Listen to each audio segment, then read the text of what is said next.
गुरुचं गोचर हे मिथुन राशीमध्ये होते, तर कसं जाणार आहे मकर राशीच्या लोकांसाठी येणारे हे दिवस हे मी तुम्हाला सांगणार आहे. मकर राशीच्या लोकांसाठी येणारे हे दिवस थोडे पॉझिटिव्ह आणि थोडे निगेटिव्ह जातील. कारण मकर राशीच्या लोकांमध्ये तुम्ही पाहाल की गुरुचं गोचर हे 6व्या घरामध्ये होते. 6वं घर हे काय?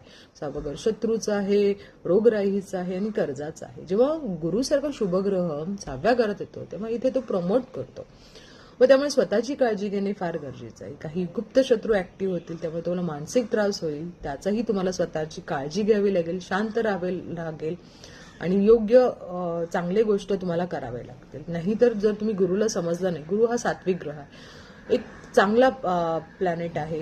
ह्याला जेवढं तुम्ही शुभ कार्य करता, जेवढं चांगल्या गोष्टी करता, तेवढं तुम्हाला शुभ फळ मिळतं, हे लक्षात ठेवा.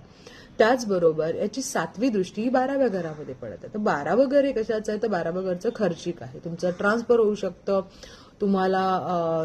आणि 5वी दृष्टी ही तुमच्या कर्मघराकडे आहे. तर कर्मघराकडे असल्याकडे नोकरीमध्ये ट्रान्सफर होऊ शकतं किंवा नोकरीमध्ये थोडंसं काम वाढू शकतं.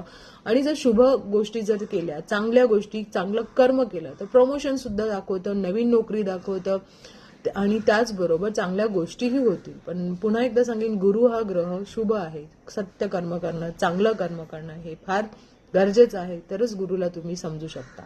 गुरुची 9वी दृष्टी तुमच्या दुसऱ्या घराकडे आहे. दुसऱ्या घरामध्ये तुम्हाला अशाच गोष्टी दिसतील की काही अचानक असा खर्च होईल, जेणेकरून पटकन तुम्ही असं विचार न करता पैसे खर्च कराल. मग एखादं काही आवडलं तुम्हाला किंवा काय तर आता घ्यायचं म्हणजे घ्यायचं, तर अशाही गोष्टी तुमच्या आयुष्यामध्ये होऊ शकतात. तर मी तुम्हाला सांगेन की गुरुचा उपाय मात्र नक्की करा, चांगले कर्म करा, मानसिक त्रास घेऊ नका. जरी होत असेल तर उपाय नक्की करा, विष्णू सहस्त्रनाम नक्की करा. त्याचबरोबर गुरुला समजून घ्या, दान पुण्य करा. या सगळ्या गोष्टी केल्याने मकर राशीच्या लोकांसाठी येणारे हे गुरुचं परिवर्तन नक्कीच चांगला फायदा देईल. Best of luck.